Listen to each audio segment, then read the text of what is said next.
মাছ মাংসের দোকান ফাইনালি দেখাবো তোমাদেরকে। গুড ইভিনিং সবাইকে।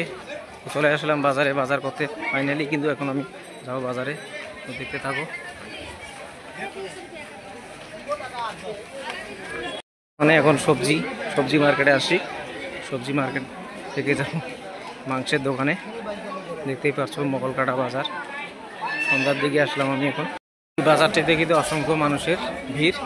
তো এই হাটটা বর্তমানে সন্ধ্যার দিকেই হয়ে থাকে, কারণ বাগানের হাট, সেই জন্য সন্ধ্যার দিকে চারিদিকে শুধু দোকান। দেখো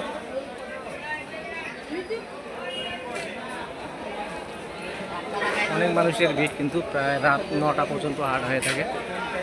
হচ্ছে মাছ মাংসের দোকান ফাইনালি দেখাবো তোমাদেরকে, দেখানোর চেষ্টা করছি, তো দেখতে থাকো। এটা হচ্ছে এক পোল্ট্রির দোকান।